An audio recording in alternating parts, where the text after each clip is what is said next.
can pray. God has already, because it's in my dad, my words have more life in them. This banjosine does. Should I be concerned that I'm going to have this peach? Nobody denies. You're not going to pray it unless it's in the word.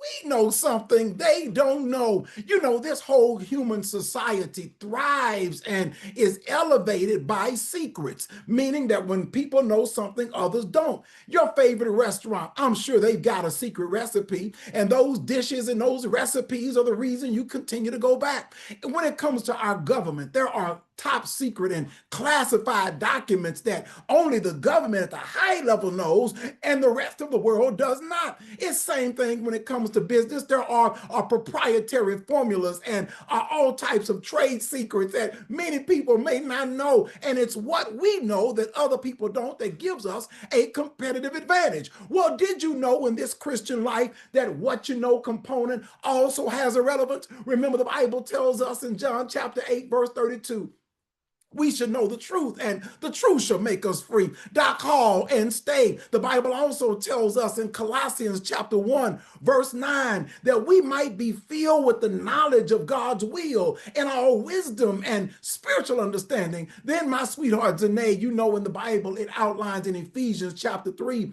verse 19, we're encouraged that we should know the love of Christ, which passes human understanding, that we might be filled with all the fullness of God. I want to give us some things right now that we know that other people might not. And I want us to hold on to those things. First, let me outline, Brother Smothers, that we know that we are the righteousness of God. I want you to say this out loud. I am the righteousness of God. Now to the pontons, I want to just make sure, and all the rest of my note takers, I want to make sure that I organize this effectively. That word righteousness, it just is my key to preferential treatment from God. Aaron, Vanessa, when somebody says righteous in the Bible, the simplest way to put it is it's my access or my key to preferential treatment from God. The Bible says in Psalms chapter 5, verse 12, that the Lord will bless the righteous and will surround us with a shield of favor. Then we discover this one, Lisa, in Romans chapter 4, verse 3, the Bible says that Abraham believed God, and just based on that alone, it was credited to him for righteousness. That now we don't have to climb walls, jump buildings, go through rituals or routines. We can be confident in the fact that we are the righteousness of God, because righteousness comes by faith. Ask yourself a question. Do I believe God? And if you can believe in the promises of God, those promises qualify us to be righteous.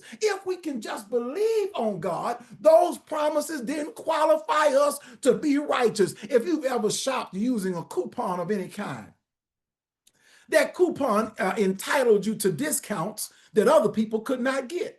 And you didn't have to have the money as long as you had the coupon. If the coupon said buy one, get one free, and you had the coupon, guess what? You got 2 items for the price of just one. Similarly, in this Christian life, the faith that we've got is like our coupon. It entitles us to all the wonderful benefits of God. So I want you to say out loud, yes, I'm entitled to preferential treatment. I also want you to recognize that in this Christian life, there's something that we also always know.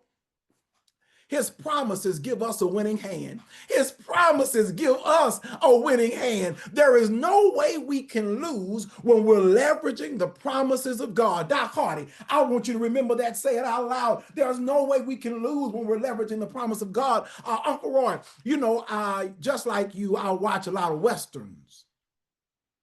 And in Westerns, you're going to always see a couple of things in Westerns. It's common. You're going to see a gunfight and you're going to see a poker game.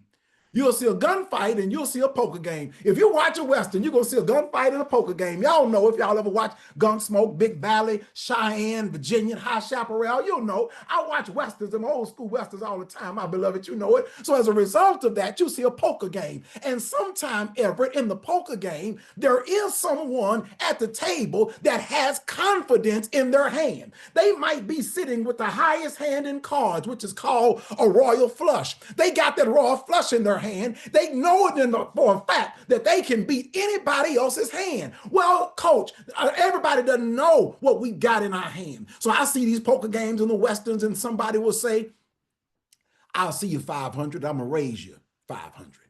Then somebody else will say, that's too rich for my blood. They look at their hand and they look at the stakes and they throw in the cards. They realize that they don't have the cards to handle that level of game. But in this Christian life, there is no level that God's promises cannot help us handle. So just like that confident poker player holds these cards in his hand and he'll say, I'll see your 500 and I'll raise you 500. He keeps pushing his chips into the table because he knows something the rest of the world does not know. Hold on. I hold that Bible just like those old poker players do, those promises of God. I hold on to it close to the vest and recognize that I've got something that they don't have, that I've got some promises that they can't access, that I've got some victories that they don't know anything about. Come here. The Bible tells us in Deuteronomy chapter 37:4 that we delight ourselves in him. He'll give us the desires of our heart. Brother Lily, I'm holding my cards close to the vest, but I'm fully confident, just like Abraham was, that what God has promised, he's also can perform.